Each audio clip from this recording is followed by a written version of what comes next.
Welcome into episode 328 of the Sources Say podcast, your go-to Kentucky basketball and recruiting podcast on the growing KSR Podcast Network. I'm your host, Jack Pilgrim of Kentucky Sports Radio.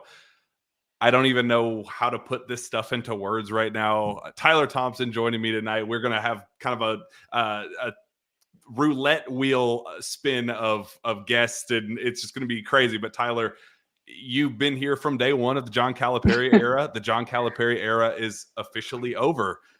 What do you even say? We've been talking about the rumors kind of all day. There was USC buzz, there was Michigan buzz of, is this actually on the table? And then it just felt like the Arkansas buzz just kept building and building and building. And now we're here. John Calipari is the next head coach of the Arkansas Razorbacks. How do you feel tonight? I don't know what to believe. Like, I was literally watching an episode of Vanderpump Rules on the couch when I got a text from you and Zach saying, what do we do about this? And it's, the rumors had begun. And it's complicated, right? Because since Kentucky's loss to Oakland, I think in my mind that night, I thought this was going to happen. It was over. Calipari and Kentucky were done. But the past 2-3 weeks since, it's felt like a backpedaling of sorts. And now, I mean, there's a lot to digest, right? We're going to be digesting it for a long time. Like the smoke and mirrors, the meeting with Mitch, that interview on BBN tonight, it's a lot. Just to know that behind the scenes, Cal wanted out. And he's going to Arkansas, which is, they play in Rupp Arena next year. I mean, what is that moment going to be like? It's absolutely insane to me. I think I'll leave this episode to you guys. I just wanted to weigh in a little bit. Like, in my mind, there are like several scenarios in which this could have happened. One, Cal truly didn't understand how bad the backlash was from fans, right? Until now. And so therefore, he either, one, wanted to get out before it got so toxic, things were just miserable. Two, he wanted to do right by his word and say, hey, when this job is done with me, when the fans want me to leave, I'm gone. Or three, and this is not even a scenario anymore because it's happening. This was like a, damage control kind of thing. Like, if I say I'm leaving, maybe you guys will think, well, look at what we would be missing. But that's not even on the table anymore. This is happening. And I don't know. I'm really conflicted about it. As certain as I was 3 weeks ago that this is what needed to happen, a separation was the best case scenario. It's still really weird. I mean, Cal he brought this program back to the highest of highs. There's so many awesome, wonderful memories. I mean, for all three of us, really, we probably have livelihoods in part because of him. And we can cover, do what we love because of him. And now he's gone. And not only is he gone, he's going to be on an opposing sideline next year and taking his entire team with him. You all will get into the minutia of that. It's odd. But yeah, I think a separation in the end is what was best. Clearly, he thought so too. Although we heard that he didn't think so for a long time. Yeah, it's a lot to process. So I'm still unpacking it here. But yeah. So now we have to get to the point of what's next and like all the dream scenarios of who it would be. And okay, how does Mitch lean? Mitch kind of has a certain personality. Would he go a certain direction? Is there something that you are looking for personally? Again, everything was kind of a dream scenario up to this point, but now that it's a real scenario, what's your first gut? Who is Mitch Barnhart's first call if you are in control of his phone? If I'm in control of his phone, it's Nate Oates. I mean, I think Oates has proved he went to the Final Four. He's not just a flash in the pan kind of thing. Like, he has results that he can like look at, point at. It's a proven system. He's getting recruits. He's doing it. Whether or not Mitch does that, I think is a different question. I mean, I think Scott Drew has been the biggest name all along that Mitch would immediately go to, right? But I don't know. It's going to be really interesting. I think there are always those like dream hires, right? Dan Hurley, Billy Donovan. Like, I don't think Billy Donovan would consider coming back to coach a college team, but you never know. I mean, I guess you got to make that phone call. But it's going to be interesting. But my first call would be Nate Oates. What is your favorite John Calipari memory now that 15 years are officially in the books? There have been so many highs, obviously some lows as well, but we're not going to kick him out with anger and viciousness and all that. What is with so many highs? What is your favorite of the bunch? I mean, I think his love for the players is his legacy, and the fact that he put their needs and wants in front of his own and in front of the program's own in some cases. And I'll never forget just seeing him so happy, whether it be the 2012 national championship or so many Final Fours, just standing there alongside his former players, or his Hall of Fame induction, when he had all the players come up on the stage with him. Like, that's what I want to remember Cal for. And that's personally what I will remember him for. I really hope BBM will do that. I know it's going to be kind of the streets are going to be ugly for a few weeks, I would say maybe even months, but I hope people remember the good parts of Cal, and 15 years is a long time to do anything, right? And Cal himself said it's a 10-year job, and I hate that it's ending like this. And, like on a Sunday night on Twitter, and, it's just wild. Like, we all knew that the breakup would be messy, probably. Hopefully we're getting ahead of, if he had stayed, it could have gotten even messier. I think next year would have been really toxic. I think the margin for success for that team, no matter how good they were, would be very small. Like, it could be, a team that maybe on paper isn't as talented as this past year's, but the fans would be really, really upset no matter what they did. So Cal getting ahead of it in that sense, maybe it's best for all parties to just say bye. It's hard to come up with words right now. I know. Just never thought this reality would be a thing, especially now. I'm still processing it right now. We have a lot to kind of dig into and just let marinate a little bit. This is just kind of like our literal rapid reaction as this is all unfolding. Tyler, anything that you want to get off your chest? Any hot takes? Anything that you want to go that you want to get off? Yeah, like I will say, like the past couple days, as last week progressed, and you had the Mitch and Cal meeting and the Mitch and Cal interview, and it seemed like we had Cal for another year at least, if probably more. It seemed like at the time. I reflected on the article I wrote, the column I wrote the morning after Kentucky's loss, where I said, all good things must come to an end, even John Calipari in Kentucky. And, it's revisionist history, but part of me was like, I can't, it's wild that I wrote that 2.5 weeks ago or whatever. And part of me was like, do I regret any of it? And no, I don't. I mean, I think that all relationships have to come to an end at some point. And I hate the way that this has ended, but it could have been worse. If he stayed another year or 2 or 3, it could be a lot worse. So I just hope fans think about the good times, and I hope it doesn't get too ugly. I think the Kentucky women's basketball coaching search has proved that a breath of fresh air is needed, and it can reinvigorate everybody from fans to boosters.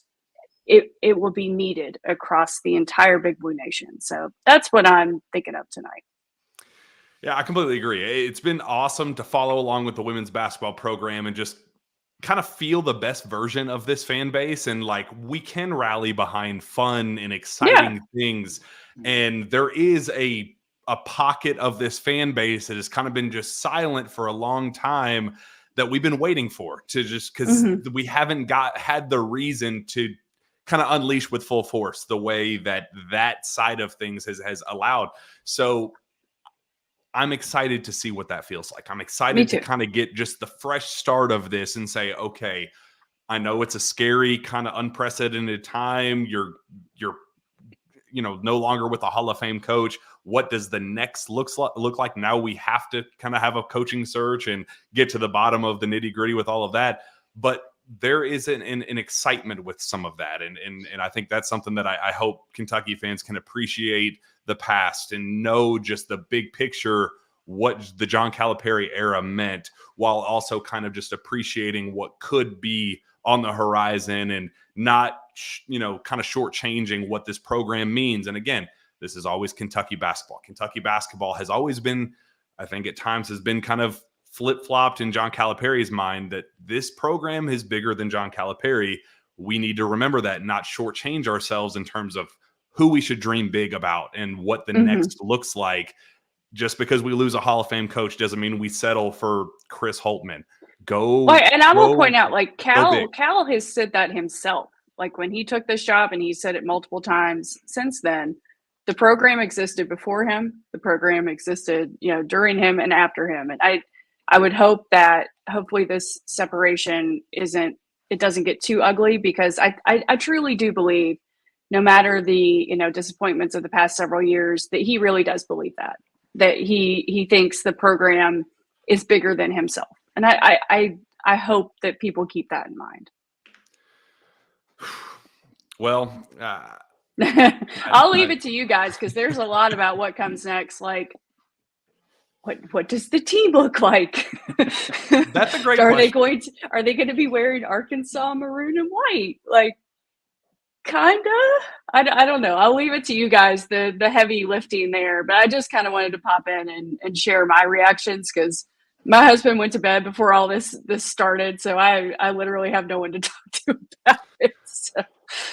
Well, it's fun. We appreciate you hopping on, Tyler, because we have experienced all these feelings and emotions together anyway. So we might as well just project out into the ether of the BBN ether. So it's been a blast. We appreciate you coming on, and we know we have a lot to talk about here in the next minutes, hours, days, weeks. It's going to be the most interesting offseason we have had together as coworkers. So I know I'm going to go rewrite that morning post that I wrote this afternoon. That'll be fun. Yeah, I will see you on the other side, Tyler. All right, bye guys. See you. I've not even done a mic check. Can you hear me? I hear you great, buddy. I can't believe that we are doing this. This is just just something that we have thought and felt and knew that if this season unfolds the way that it was going to, this was always on the table. There were the rumblings from the beginning of this season that this was kind of a make or break season for John Calipari, and whether he wanted to believe it, whether Mitch Barnhart wanted to believe it, whether the people around the program underneath John Calipari wanted to believe it, that was always the case. And even after the loss, even through the PR, excitement of, I don't know if excitement's even the right word for that, but just, the PR push for everything's fine around here, there's nothing to see. It always felt fake. It always felt ingenuine. And now we get the real feelings to come out that John Calipari was unhappy and felt, finally, my understanding that he felt the pressure and the unhappiness. Like I got several texts in the last 24, 48 hours that indicated it's kind of finally settling in that Cal knows how pissed off these fans are, that there was kind of a brief period, like a week period afterward, through the Mitch meeting, through the radio interview, through the BBN Tonight thing, that it never even hit Cal that these fans are not just mad or frustrated. They're turned off completely. They are done. And I don't think that realization ever hit until recently. And, the USC job opened up, the Michigan job opened up. I was told that conversations did happen with the USC job, and he was listening in something that he was loosely interested in. But when the Arkansas job opened, I think that kind of realistic realization of maybe it's time for a fresh start from both sides finally set in. And now, as fast as this thing moved, I mean, I heard rumors of this 48 hours ago of, hey, this might be something to monitor, to 24 hours ago, this might be something pretty serious to tonight. It's a done deal, 5-year deal with John Calipari and the Arkansas Razorbacks. I can't believe how fast this unfolded, but here we are. Change is coming for the Kentucky Wildcats. It is. And, I tweeted some stuff out in the last hour or so about it. And to me, Jack, it goes back to everything that I said 2 weeks ago. I didn't see how the two could move forward together. And then we had an episode a week ago, and we had an episode just a few days ago talking about how we had to, because that was the way it was. There was nothing any of us could do. It didn't change my thoughts on whether or not it should happen or not, because I still was in the belief that it needed to happen. Now that we're here, I just think that it would have been so toxic moving forward that I don't think anyone was going to be happy. Cal wasn't going to be happy. The fan base wasn't going to be happy. No one involved with this program was going to be happy. The only way to get over that was to get to the Final Four. And I just didn't know if that was going to be possible with the group coming in. I had shared my thoughts earlier in the week. This isn't a great class that was walking through the door. What they had this year was significantly better, top to bottom. Now a couple of things have happened, though. I don't know where they go. I think Tyler's right. Nate Oates is certainly on the list. If he wasn't 2 weeks ago, he is now, because he's checked off a box that I think that you look for in hiring for this job. Have you made it to the final weekend of the NCAA tournament? And he's done it at a program like Alabama, Jack, that has not had that storied history. So that instantly changes things. So if it ends up being Oates, and it may not be, it could be someone else, of course, but let's say that it ends up being Nate Oates. These 2 weeks waiting for this, had this happened 2 weeks ago, he's probably not getting the phone call. So if anything comes out of that 2 week period of waiting, maybe that's what it is. Is it Scott Drew? Do they take a chance on Hurley? I mean, if he goes and wins a national championship tomorrow night, I think you at least give a phone call and talk to the guy that's won back-to-back national championships. But I still think that Oates is certainly on that list. To me, the style of play, you need a guy that is modernized, and I think you get it in him. And I think there's a lot of guys out there that you can get that from. But the main talk right now is, how did we get here? I never, in my wildest dreams, would have ever thought that the separation between Kentucky and John Calipari would be Arkansas. And I think the longer it went at Kentucky, I thought that it was more than likely he would just retire here. But the last 4 to 5 years, Jack, our biggest thing is, did he truly understand how bad it was getting? And I don't think he did until the last couple of weeks. And even in the conversation with Mitch, it was a lot to kind of just stomach and kind of just process that, what are we really going to change? What is going to be different? And I just think that we got to a point where there just needed to be new life in the program. I said it about an hour ago. This program is bigger than one person. It always has been. It always will be. Let's say Kentucky makes a bad hire and it doesn't work out. Still bigger than that one person. But I trust the history of this program and the number of coaches that have won national championships and gone to Final Fours, that the same trajectory is going to play out. Whoever the next guy is will enter this program with a slate that can win national championships and get to the Final Four. History has proven that, and I think it will continue to do so regardless of who it is. Let's ruffle some feathers for the listeners that we have here tonight at 12:15 a.m. This is just a record. I mean, the numbers are just absolutely ridiculous, and it's time to capitalize on that. I was at a WrestleMania party, by the way, and I had to rush home, so I did not expect this. I was watching American Idol. I was watching. My wife and I had just watched a rom-com movie. We were just sitting there at work. I had the night shift, so I was just kind of hanging out, and then just all hell broke loose. So yeah, I was not expecting these conversations to happen. It's been a lot. I want to make it very clear, and I hope if Mitch Barnhart, you're listening, it's been made aware to me that Dan Hurley is somebody who would listen if the phone call rang from the University of Kentucky. And I know the first instinct is going to play it safe and go to the Scott Drews, the the guys that you have kind of had as your guys for several years. I know Scott Drew's a layup. I know there are some guys that you can get. Mitch, I'm begging, this job, now that you don't have the $33 million financial hamstring on your back, understand that you have as much flexibility and freedom as you could possibly dream of for the top job in college basketball. Don't shortchange this program by thinking that you have to go Scott Drew, that you have to go with your close-knit circle of guys that you are in regular contact with. Dan Hurley will listen.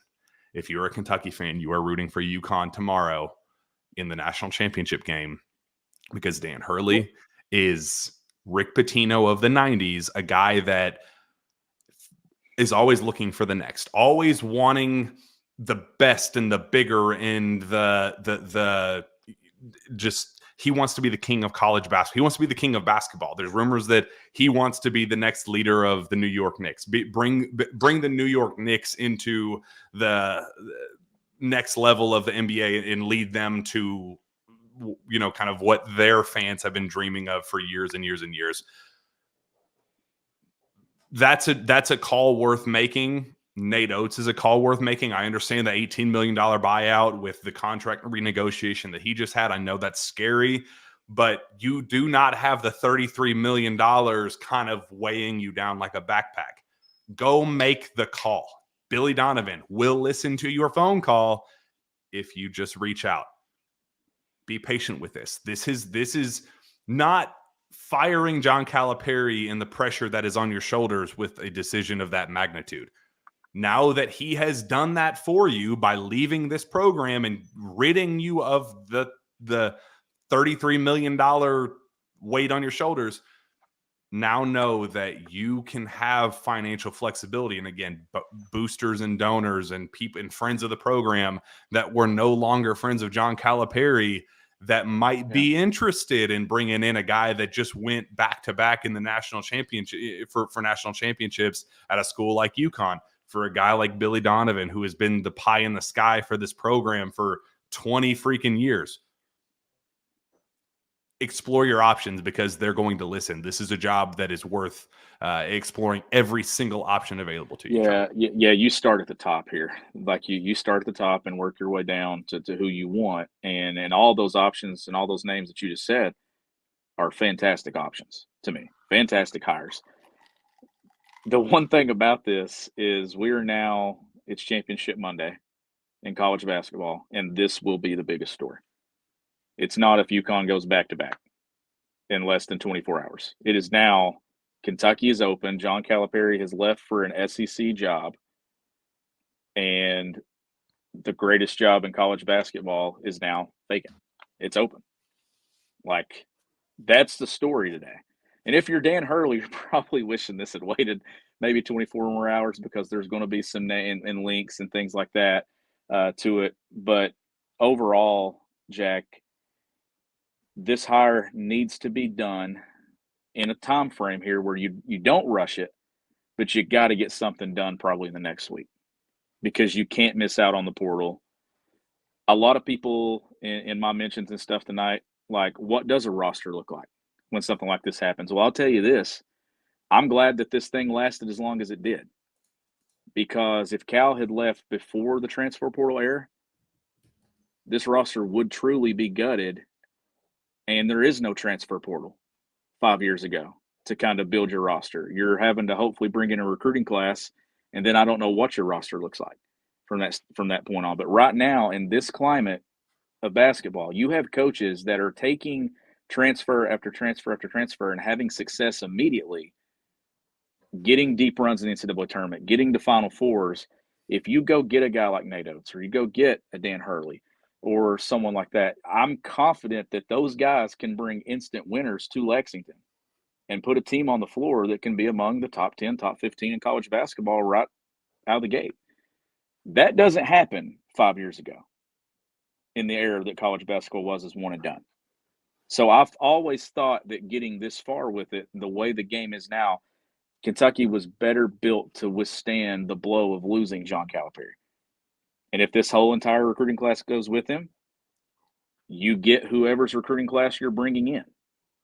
There's your freshman class. You get transfers from the current school possibly that they coach.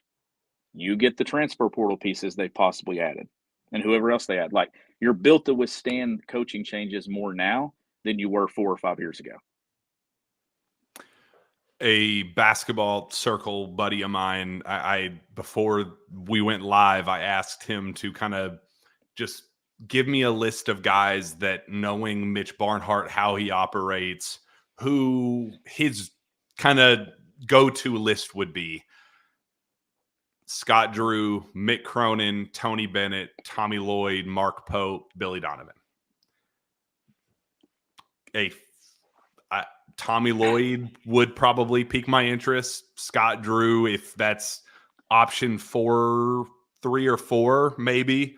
Billy Donovan, I could see. Billy Donovan, I've been told that the only hang up with him is money, that he has gotten used to the NBA lifestyle and doesn't necessarily want to get back into the recruiting grind, especially in today's one and done, NIL era of college basketball. He'll do it, but it will come at a cost. That's something to keep in mind, that it's going to be a little bit more expensive to bring in a guy like Billy Donovan. But I've been told that he is interested and would be interested if that were to present itself. But just something to keep in mind, that you could probably get more bang for your buck if you were to look elsewhere. I mean, Danny Hurley's contract is not what you guys might think it is. I know in your head you think he would never leave UConn. He hasn't made there.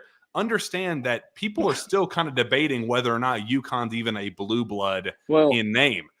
In the way he operates, he is a guy that wants to be the best of the best at the best of the best, and not making a ton of money doing it right now at UConn. That dude can get swayed with an eight-figure contract. It's one of those things too. Let's say that he gets this thing done. That's a tough task. It's a good Purdue team that he's taking on tomorrow night or tonight. But you go back to back. What more are you going to do? You going to try to win 3 in a row? Because that's tough. I mean, it's already tough to do what he's about to do. That's the argument. That is the argument. And here's my thing on Donovan. I love Donovan as a basketball mind. I love the success he had at Florida. I would just feel significantly better now about this hire if it's someone that has navigated the waters that college basketball is currently today. I think you need someone who has had portal success, who can still just kind of occupy a room when he walks in. And guess who does that? Me and you were at Peach Jam. When Hurley walks in with his hat on backwards, he's just got a swag about him and a presence about him that the best have had, and the attention. And I know it was fresh off a national championship, but can you imagine what it's like when he walks in a gym this summer to recruit and the eyes on him? Imagine if you take back-to-back national championships to Kentucky. That's what he's hungry for. Yep. That feeling. He is a blue blood at heart. He is a guy that he's Rick Pitino of the 90s. He's a guy that wants to get to the peak of where he's at and then prove that he can do it at the next level, and then at the next level, and then the next level. That's what's in his DNA. That's what's in his blood. If he goes back to back at a school like UConn, that for my money in the last 25 years, there has not been a better school all around in terms of national title success than UConn, he is going to feel in his gut, man, this has been a blast. I know I have these people wrapped around my finger, but man, can you imagine a hungry Kentucky fan base that hasn't been to a Final Four in a decade? Yeah. Can you imagine if I'm able to get them wrapped around my finger and get them back to the promised land that they've been absolutely begging for, and sold on these promises of, well, it hasn't been as bad as you think in your head. Imagine a guy that's going to come in and say, no, it's been as bad as you have thought in your head. I'm going to be the guy to get you to that level again. What does that do to your legacy? What does that do to your coaching status long term, and who you are defining your legacy as an eventual Hall of Famer. That is something that will stick with you. I know UConn's a great job. I know he has that program. You couldn't ask for anything more than what he has done there. But I'm telling you, there are levels to this stuff. And his ultimate level is to be the best of the best at the NBA, New York Knicks, the biggest spotlight under the biggest platform of all time. But Kentucky and the New York Knicks are not on totally separate wavelengths. Like, that's something that you could have a conversation about, where he could get comfortable here, and worst case scenario, he comes here, wins a national championship, gets you back to the Final Four, builds these consistent rosters, and then decides to take the next step. Well, in that case, you have another national championship, you have another Final Four.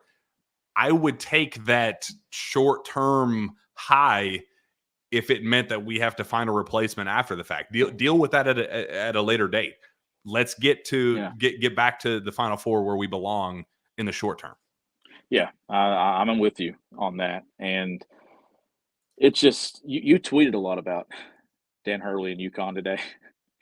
And, I chimed in. It wasn't by accident, Sean. I know, because I caught on to that when I got 3 or 4 tweet notifications in a row from you in about 45 minutes about UConn basketball. So, and then I chimed in on it and was talking that it's the best program of the last 25 years. And it's been the ultimate all or nothing with that program.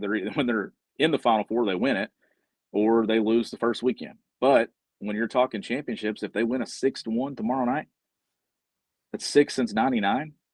Like, that's the number that we use to measure success in the sport, is national championships. How many have you won? Hurley about to go back-to-back. I mean, you don't want to crown it too soon, but what they have done, the dominance, the winning games by double digits, just covering the spread every single game in the tournament, and in a pressure-packed thing where I personally thought we were in an era where you weren't going to see back-to-back anymore, because rosters just get gutted over and over and over again. But here we are. They're going on a run. We'll see what Kentucky does with this job. But I would say by next weekend, by the end of the week on Friday, I'm hopeful that we're back on here talking about whoever the next head coach at Kentucky is, because I think it needs to be in place by then. That's the time frame that Mitch has been working with. And we said this a few weeks ago. Mitch has had his list of guys. And I think when you lose to Oakland and you have to have a side-by-side meeting with John Calipari, which is now super awkward to look back on, but when you have to have that, time. What a waste of absolute time. No, and I'm going to say this, like, we try to navigate things because obviously we're talking to the fans here, and I don't like to be Mr. Negative all the time. I think most people would say that we've been positive a lot. I had zero confidence that this thing was going to get right under John Calipari at Kentucky. None. I had no confidence that it was going to be good. Actually, I thought it was going to be a train wreck. I thought it was going to be horrible, and I thought we were going to be headed for an even messier ending. But you couldn't fire him because the buyout was too steep. Now you don't have that handcuffed to you anymore. I always thought, once it got to this point, and I didn't think of this until this year, would he truly leave for another job? We talked about it in the group chat a little bit this spring, but we didn't have Arkansas on the list. That was the one that I didn't see coming. Maybe Michigan, maybe somewhere like that, but not Arkansas. Here we are, Jack. It's a chance for both people to start over. Cal can go to Arkansas, start over. It's time for Kentucky to start over too. And this day was coming at some point. But I think that this can be a good thing for both. I think it can be a great thing for Kentucky, because I just feel like now you can enter a new era where the fan base is back in. New, fresh air was needed significantly in this program. So here's my read on how it's tough to talk about these things as they're unfolding with how complicated they are, considering that there was a decision to bring Cal back and the recruits are buying in, and you're in the process of trying to recruit guys to the portal. So you're not trying to kind of create a line in the sand type deal where Cal's on his way out, or that Mitch doesn't feel great about the long-term trajectory of John Calipari at Kentucky. Like, you don't want to put the program in an awkward spot because, again, we are supporters of the University of Kentucky. I'm not going to just run my mouth and say things that it will lose Jaden Coins, that will lose the next, dream scenario for the transfer portal. Like, trying to work with each other. It's my understanding that Mitch Barnhart saw the $33 million, that they had it, that it was something that they knew if they really, really, truly felt that they had to resort to that they would, that they could pull the trigger on that. But Mitch Barnhart, being the leader of 22 varsity sports, wasn't willing to give Cal a pass and say, I'm going to give you $33 million to go away, knowing that that's going to screw over everybody else. But I want you to know that we have it. And there are people around here that gave me this money to have you go away. Like, I want you to understand that you are not bigger than the University of Kentucky. And that was something that was kind of missing with all of this, that it got to the point where Cal was bigger than the program, and they kind of had to have that. We love you. We respect what you've been able to do around here, but I don't want you to get it twisted that this decision is because of my loyalty and you to run this back to a Final Four. It's that I signed off on this lifetime contract.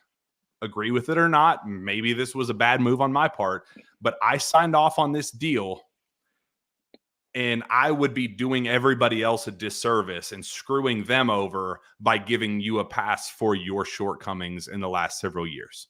So we made this bed together. Now we have to lay in it together.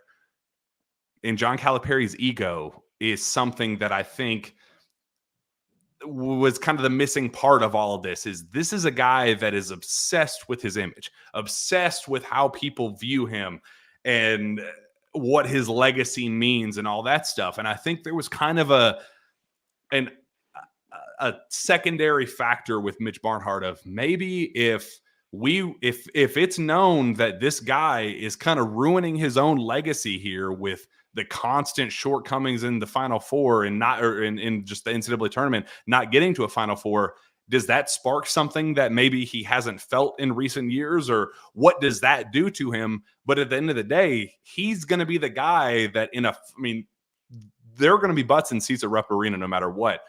Are those butts and seats going to be booing John Calipari for his shortcomings? That was kind of an emotional hedge on Mitch Barnhart's part of, I can't screw over. This was something that I did on my own part. I have to own the contract that I signed over. Now it's on the person that I gave it to and the trust that I had in them to make good on it, to live up to that contract. And whether they did it or not, it's going to be his legacy, and he would probably decide his future on that. Look at where we are now. I think he felt that pressure on his shoulder finally to say, I don't think that there's any path for this to result in anything but a toxic relationship from start to finish inside Rupp Arena. I don't think there's a possible scenario where I don't get booed inside Rupp this year. Why not go to somebody that's desperate for immediate success, and where there's going to be NIL support, where there's going to be booster and, the different resources that are necessary? Why not give this a shot? It makes sense. It's a fresh start for both sides, where Mitch Barnhart can look for who he wants truly in his own gut of who's next, and John Calipari can find a new set of ears to listen to his pitch. It's a good thing for both sides, I think, Sean.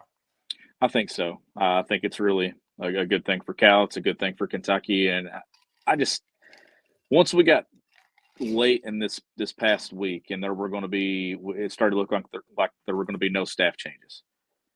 And at first it was going to be staff changes and things and conversations. And once we got to that point, I'm just like, okay, what's going on here? It's been really quiet in the portal, really quiet with decisions.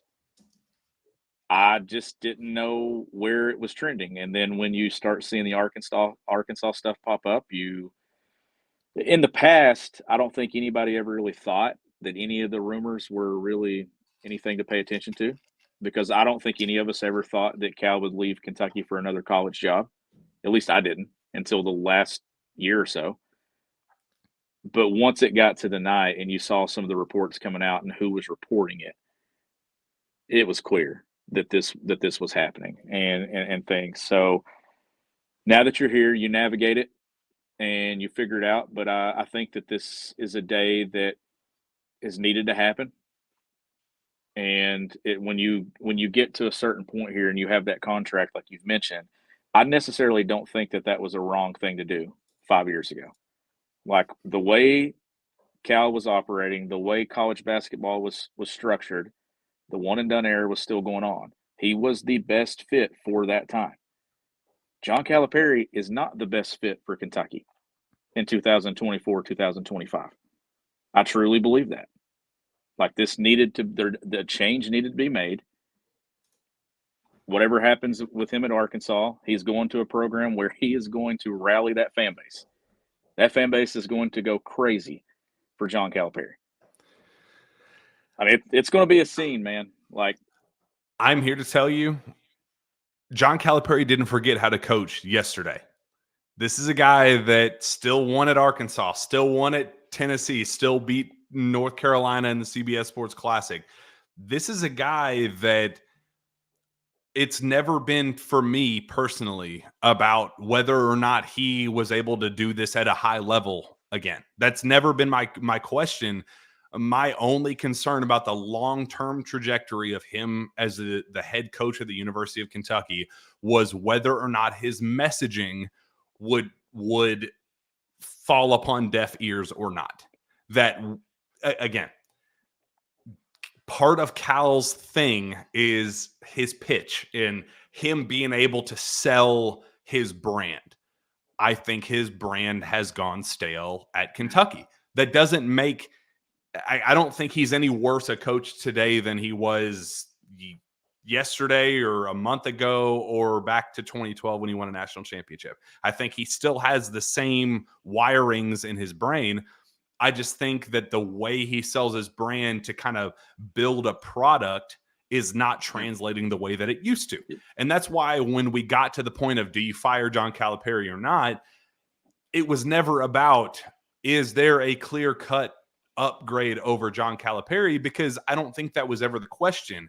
John Calipari is among the elite of the elite in the sport, and I think that he is going to go to Arkansas and be an amazing coach. I think he's going to win a ton of games there, and it's a great fit. I support John Calipari. I love John Calipari, but it was about finding a new voice and a freshness with this that could sell the product of Kentucky basketball better than the way John Calipari had been doing it. And that was the only thing in question. That's why when Scott Drew came up, I was like, I know fans are kind of hating and looking at the NCAA tournament success. And, you know, he's had some early exits too. And well, how is that any different than here? Understand, you just have to find somebody that has an equal playing field to John Calipari that can just sell their own brand and sell their own pitch to the masses and build a new culture that kind of just gets the momentum back with this program. And I think Scott Drew could do that. This program isn't as limited as I think some fans give it credit for. A lot of people can fill this role and be very, very successful at it. That's something that I think has been missing with the people thinking that John Calipari and Rick Pitino are the only two people that can do this job. I think that's absolute bullshit. I think that there are a lot of people that can do this job, but it just depends on the how you sell your brand and the next level of the pitch itself. I think there are a lot of guys that have it, but now it's on Mitch Barnhart to find that, and I think that's the trickier question. And that's the thing about this program. When you walk into it, you don't walk into the batter's box. You don't even have the bat in your hand. You're already on base. And now it's just about getting home. And that's the thing about Kentucky that makes it special. And whoever this coach is that comes in here, Jack, It has to be a program-first program. I was like, the only way what Cal was doing was working was when there was winning. If you're winning, you can keep sending guys out the door and changing lives. What he did for players here is remarkable. But the program has not been the program for the last 5 years. So then it's not a you scratch my back, I scratch yours anymore. What the model was only going to be successful if Kentucky was winning. And they no longer were winning at the level that Kentucky needs to be winning at.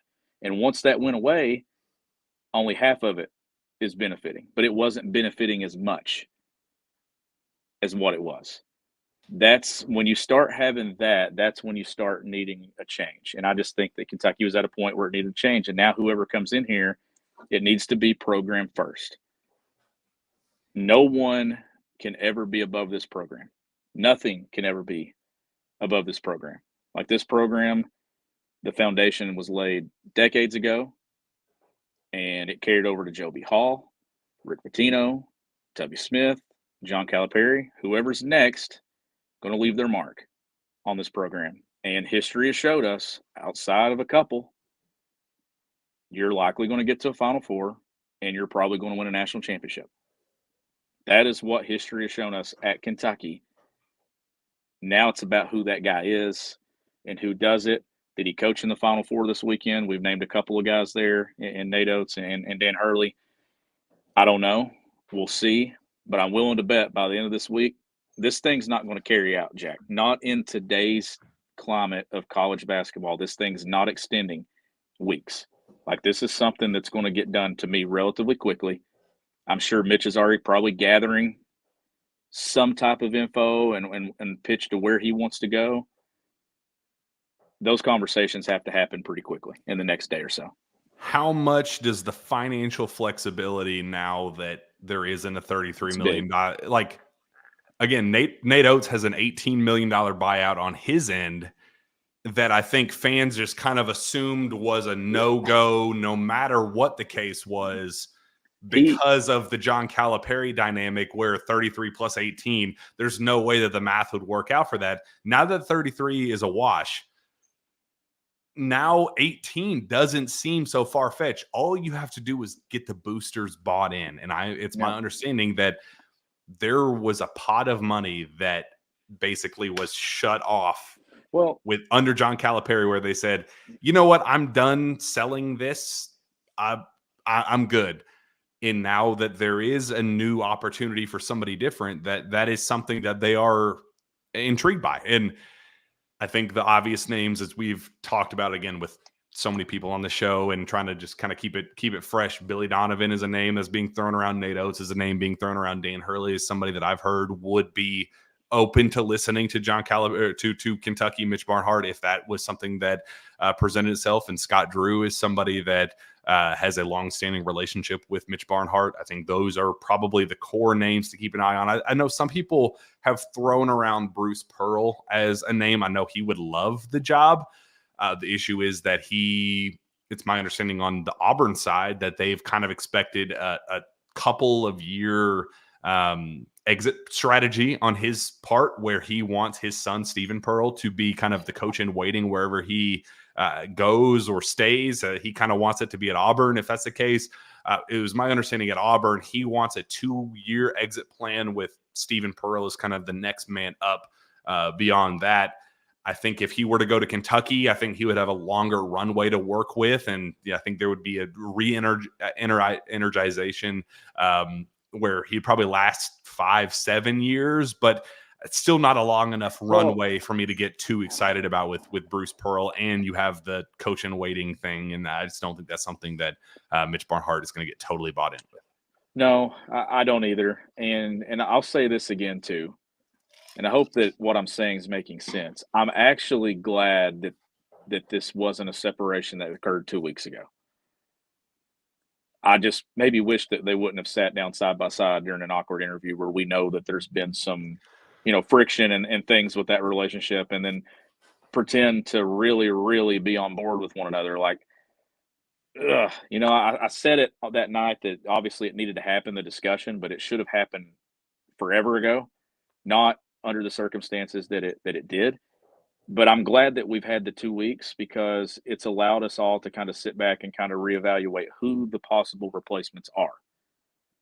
2 weeks ago, Scott Drew was probably at the top of the list.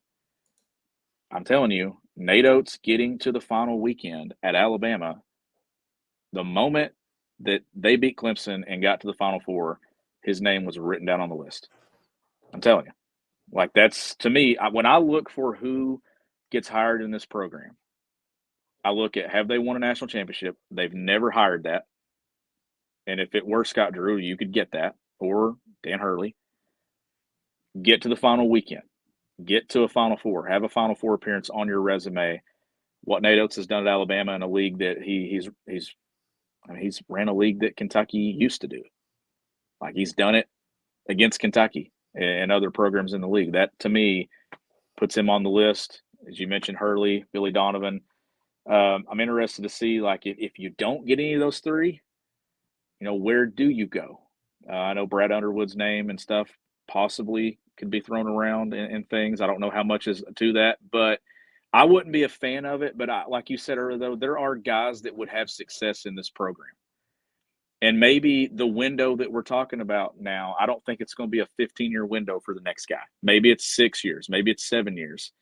So if you miss on who you want, that's where it gets tricky, that if you don't get your top three, you've really got to – that's when you got to do your homework and your research and then settle in on who the best fit is next in that next tier. I just hope it doesn't have to get to that tier of coaches. I want a guy that I know has proven and has done it and gone somewhere in this thing, and those names that we've mentioned are where I would start. But if you're going to go to a fourth option, Scott Drew would be my fourth.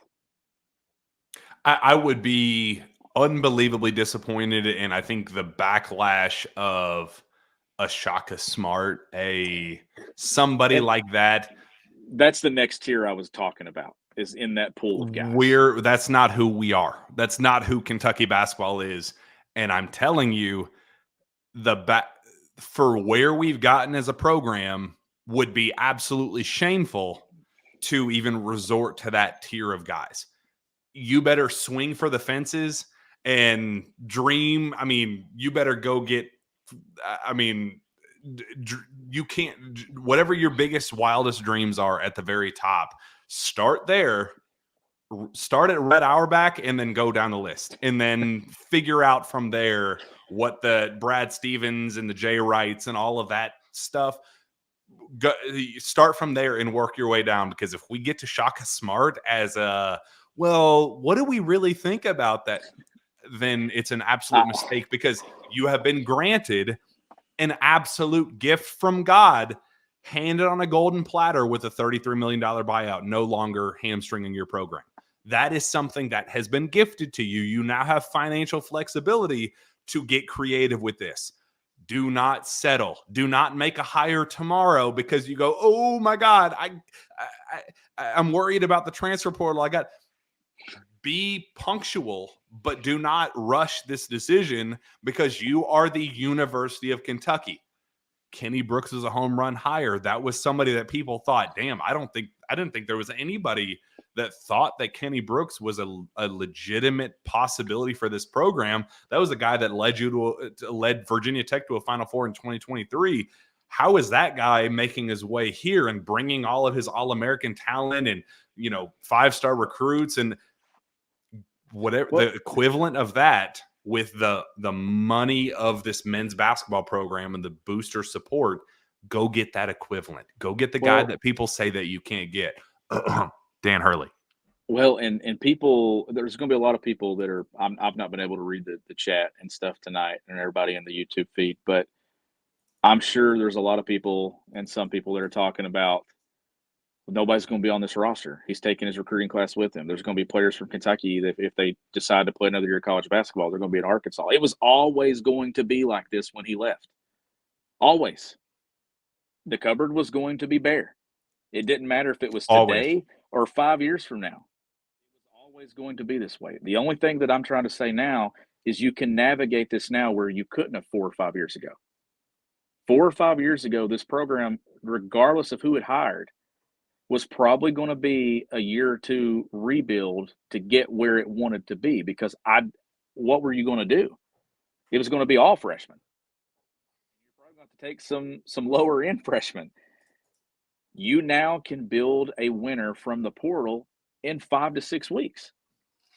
And if you go get a guy that's proven and done it and built those rosters and taken teams to Final Fours, won national championships, that can still go and recruit high school talent, this thing can be flipped and reversed pretty quickly. And I'm confident if they get the right guy in here, that by the time we get to June, we're sitting here talking about a roster that is going to be talked about as one of the best in college basketball. I truly, fully believe that. I want someone that's going to be aggressive in the transfer portal. Trey Bibby Biddy of hogsports.com is breaking the news that Brad Calipari is joining John Calipari's staff at Arkansas. So didn't see that coming. You know what? We might as well just give up. I don't think that there's any reason to compete in the SEC next year. I think we're kind of toast. So I appreciate all the support over the years. We'll just start supporting Rifle or something. Can you see John Calipari doing Woo Pig Sooie?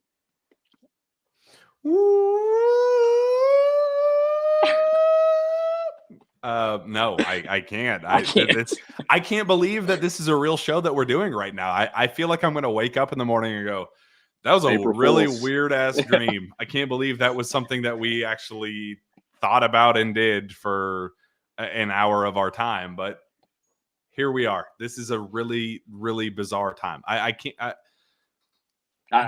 This fact I want to get your take on because it's absolutely fascinating. At UMass, Trey Mitchell's head coach, McCall, was fired the year after Trey Mitchell left there. Chris Beard was fired at Texas the year after Trey Mitchell got there. Bob Huggins gone the year after the year he transferred from Morgantown. And now Trey Mitchell, the year he leaves, John Calipari is on his way to Fayetteville. Is that not the weirdest string of like 4 stops back to back to back to back? If Trey had any more eligibility, nobody would recruit him. No shit. I mean, like, stay away from that. Stay away from that guy. No, that is pretty wild, man. But I can't believe we're here. Honestly, like I had a 40-minute drive home, and I was trying to process, like, even though I thought that we knew that this day was approaching, and we thought it could have been 2 weeks ago when they lost to Oakland, it's still sinking in to me that it's actually really happening. And there are a lot of people, probably some people that are in this YouTube stream tonight in the chat, that I say are 18, 19, 20 years old, and their entire life is John Calipari as the head coach of Kentucky. It's you. So it's probably harder for those people to really grasp it and believe that someone else can come in here and probably be competing to go to Final Fours in a year or so. I've seen it, and I've seen multiple coaches do it. And I think that trend is going to continue. This program is always going to be greater and bigger than one person. The thing that'll be interesting for me to see is how many of these former Calipari guys continue to come back and things, because obviously that's going to put a little bit of a wedge, but they still played at Kentucky. This fan base adores them. This fan base supports them. But, La Familia and everything, like, that is going to be a little awkward now. So we have a TBT tournament scheduled to be played in July. I know. But that's what I'm talking about. This is where this cannot happen again. I feel like so much of this program got branded to John Calipari. That cannot happen again. This cannot be about the coach. This all has to be about the program. For anyone that thought players in the last 14 years committed to Kentucky for Kentucky, you've lost your mind. They committed to Kentucky because of John Calipari. That's not a knock on those guys. They wore the jersey pride, and I know that. They played here and they represented it well. Whoever commits to Kentucky moving forward is committed to Kentucky because of the coach in place. But the program has to always be put first. And if you put the program first, your players are going to be successful and their dreams are going to be reached too. But I don't ever want to hear the gold standard. I don't ever want to hear succeed and proceed. I don't want to hear any of that stuff anymore. New era. You can tell that I've been over it. Hey, Sean. I'm glad. How do I really feel, right? Did Reed Sheppard commit to John He Calipari or the University of Kentucky? He committed to Kentucky. What does this move do to his decision, if anything? He might be the only guy left. So here's my thing. Here's my Travis Perry. I think is still a pretty. That's Kentucky commit. I feel like whoever that is, well, whoever the replacement is. Yeah, I was talking big picture for sure. numbers. It was a layup to just bring up how this impacts the stay and go decisions, because as of 48 hours ago, the plan was DJ Wagner's, Big Z, Jordan Burks, maybe Reed Sheppard, probably not, but still something they're monitoring as the guys that would return to Kentucky. Is DJ Wagner returning to Kentucky without John Calipari? No. Is Big Z returning to Kentucky without John Calipari? No, obviously not. We are now officially in the process of a complete roster rebuild and what that looks like and all of that. But what does this do for for Reed Sheppard and what his future looks like in Lexington, with the idea of, okay, if you were to bring in, because this idea was passed down to me by somebody pretty prominent in the basketball world, Reed Sheppard wouldn't be totally opposed to a rebirth of Kentucky basketball under who, loves John Calipari, loves the legacy that he had with this season. And, this was kind of just like I said, lightning in a bottle. He kind of did everything that he possibly could this season. But if this kind of out of the world scenario were to unfold, that has actually unfolded now, here we are Sunday night, would it be something he'd be totally opposed to say, you bring in Nate Oates, you bring in Billy Donovan, you bring in Dan Hurley, and try to get this program back to the Final Four with a fresh take, a fresh start with whoever that is? What does that do for your legacy? There will be, if Reed Sheppard comes back with Billy Donovan as the head coach, Rick Pitino, think of the connections there. Think of the puzzle pieces getting put in place there. There would be a statue built of Reed Sheppard out in front of Rupp Arena if that were the case. So a new interesting dynamic to at least think of that I don't think was even possible 48 hours ago. No, and I mean, it's Dad led a new era of Kentucky basketball with Tubby. So he navigated the change of Pitino to Tubby. So, I mean, that's there. I mean, so at least there's, some advice and things from Jeff and stuff like that. But that to me would be the first exciting piece to the puzzle is, and that's of all the guys on this roster, Reed's the only one that you got a shot at that with, because he is Kentucky. He committed to Kentucky basketball. Given the situation, he would have committed to Kentucky basketball if John Calipari was the head coach, or if I were the head coach, or if you were the head coach. That's Kentucky basketball. That's what Reed Sheppard grew up, watching and idolizing so many, and he wanted to do it. So, no, that would be, to me, if you could give the next head coach at Kentucky Reed Sheppard as a starting piece, then you're probably going to figure it out a lot easier than what you are without him. So that would be enough to kind of get you off the ground and in the air there. But it's going to be interesting to see how this all plays out. And like I said, I'm not setting this for a 2-week thing. I expect this stuff to move pretty quickly. It's Kentucky. The portal's open. The season's over tomorrow. And things really heat up on Tuesday, Jack. What is your favorite John Calipari memory? What is the one thing that you're going to remember this era by and say, man, I'm glad that we got to experience this together? Because I don't want that to get lost in all of this. Just how special John Calipari was here. I know that the frustration was what it was down the stretch, but at its peak, 4 Final Fours in 5 years is something unprecedented in the current college basketball landscape. His highs were better than anything that we could possibly dream of. Him at his peak with the players that he brought in and the constant revolving door, how he managed, just the roster management and, personalities and dynamics was just something that you had to be a part of, that you had to experience, made this program something. Again, there's a reason why John Calipari thought he was bigger than Kentucky basketball for so long, because he was. For that stretch of time, he became something otherworldly here. And that is something I will always respect, always appreciate. I'm so unbelievably grateful for his time here from start to finish, through the highs and lows.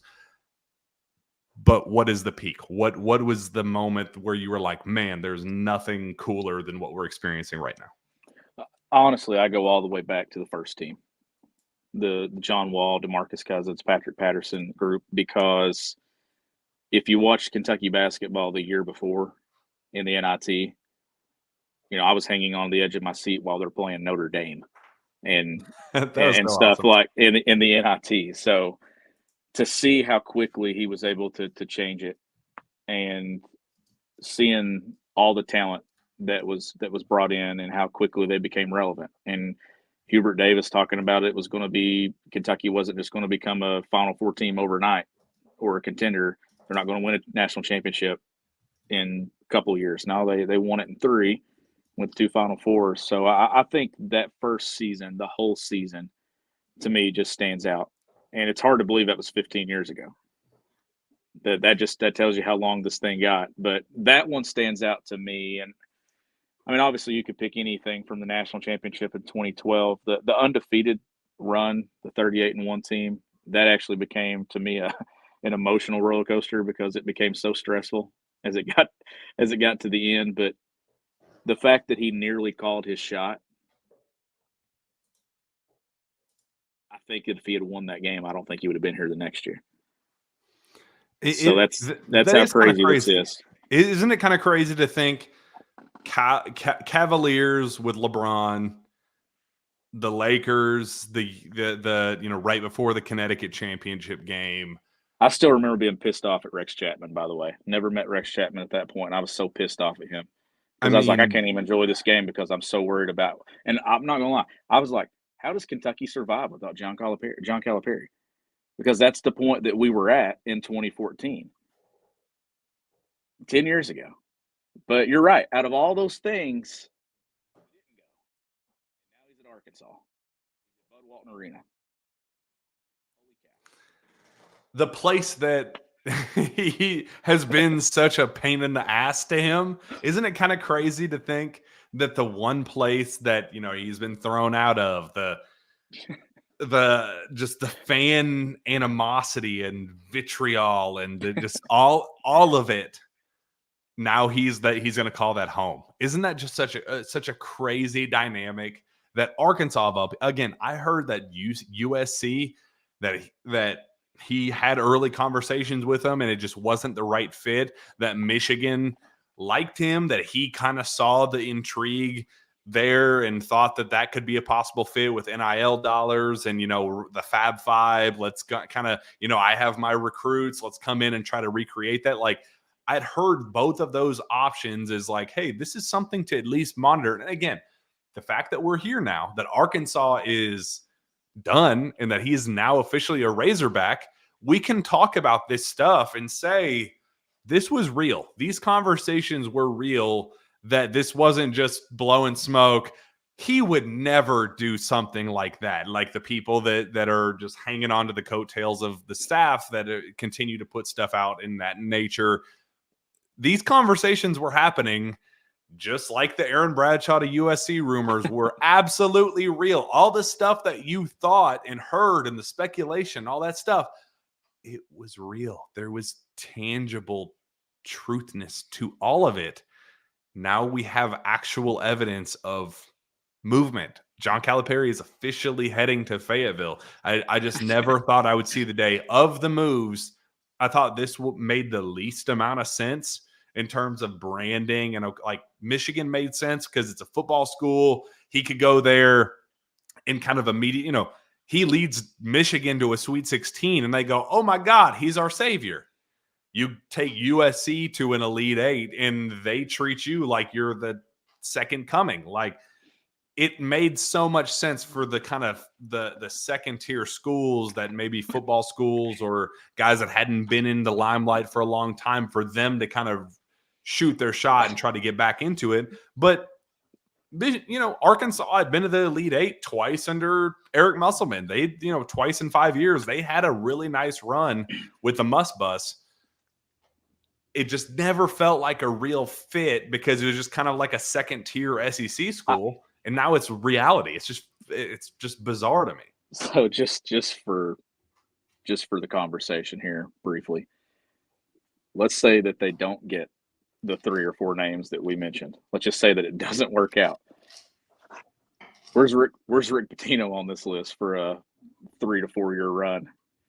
He's in the conversation. I don't care what Mitch Barnhart says. I know his morals are great. I love all of that, but it's his job now to find a winner of this program. I think that there is pressure on him as well. That I think it's kind of in secondary story with all of this about just how much pressure is on his shoulders now, that people were kind of slowly coming around on the idea of this kind of coming back to him and saying, you were the one that signed off on this lifetime deal, buddy. The $33 million buyout is your fault. It's on you to kind of answer these questions that we have about why we haven't been to a Final Four since 2015, why we haven't been to a second weekend since 2019. So I know that you have your moral loves and guys that you fit your kind of personality types. I don't care. That's not your job to find somebody that fits your personality. It's your job to find somebody that's going to win basketball games for this program and bring this program back to the Final Four where it belongs, that it has not been since 2015. Find the immediate answer, a guy that's going to bring you on a run from day one. I don't care if you think that he might not be the best person, or, he's this. Find somebody that's going to win us basketball games and get us back where we belong. And we'll have that conversation tomorrow or the next day. Yep. I'm with you. I agree 100%. Win, and win whatever it takes to win. You win. John Calipari, the head coach of the Arkansas Razorbacks. Sean, I'm going to wake up at some point here in the next, couple hours and probably check my phone to see if this actually happened. I'm going to go to YouTube and make sure that we actually recorded and I didn't dream this. Oh man, it's absolute wild. I don't even know where to begin with this. And we've been talking for an hour and 12 minutes, and it feels like we're going to wake up tomorrow. It's going to be a dream, but we're here. It's reality now. Let's just kind of take a deep breath. We're obviously going to be going live very, very often now, probably daily at this point, just because there's going to be a new name thrown out. Hey, let's go live to talk about Kentucky's interest in fill in the blank. We're going to be there at that point moving forward. So let's just be along for the ride. Subscribe to this channel so right when we go live, we'll be talking about the latest and greatest with every little detail about this coaching search. I didn't even think that this would be on the table, the coaching search with Kentucky basketball, finding the replacement for John Calipari in Lexington. It's a brand new era that we are about to embark upon, and we're along for the ride, Sean. It's gonna be a blast. It is, and I think we thought 2 weeks ago we all made it. Cal probably thought he made it, and I mean he did. He survived, not being fired. But it just goes to show you how quickly things can change in this business, and here we are. Oh, baby. All right. Well, let's go on and get out of here because it's 1:10 in the morning and there are 5,000 of you, and you guys deserve some rest. It's been a ridiculous. Is there 5,000 in here? 5,000. Of course there are. Why would there not be? 5,000 is John Calipari's departure. Of course, people are going to want to listen and talk about it. So, we appreciate each and every one of you guys for joining the show. It's been an absolute blast. I guess not a blast. It's a bittersweet day because we're John Calipari fans here. We respect and appreciate what he has done in Lexington, while understanding that it's a business, and know that he needs to do what's best for his family and his long-term, reputation, legacy in college basketball as a Hall of Famer. It's a good fresh start for him. It's a good fresh start for the University of Kentucky, Yep. Sean. And now it's on us to get to the bottom of who's next and what the future of Kentucky basketball looks like. So, Sean, appreciate you coming on late with us. I apologize for rushing you out of your WrestleMania party, but this is kind of unprecedented times call for unprecedented 1 a.m. shows. Yeah, I was already complaining last night that the Final Four and first night of WrestleMania were on at the same time. And then tonight, as it all was unfolding, I was like, my goodness, now John Calipari had to ruin WrestleMania. No, I'm wish him well for sure. And I know me, like Tyler said when she was on here, like a lot of our jobs owe to John Calipari for the fun and all the good times that we have talked about. It's not all been bad. And I'm hopeful at some point we can all kind of step back and truly kind of separate it and appreciate what he did for Kentucky and find the good. But once it got to a certain point, Jack, it just kind of was destined to kind of have the wheels come off, and they certainly came off. But I think this avoids them coming off even more. Oh boy.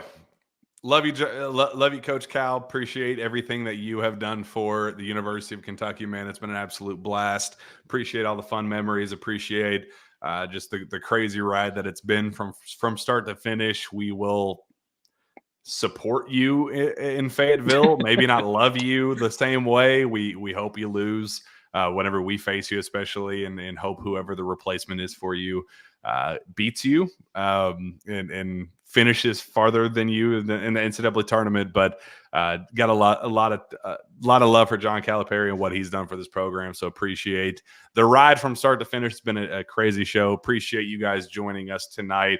We will be back maybe tomorrow. Whenever news pops up, we'll be back on this show. We're not. This is unprecedented times. We don't know how to react with situations like this. So we will be back sooner rather than later. We appreciate you guys. We will see you next time.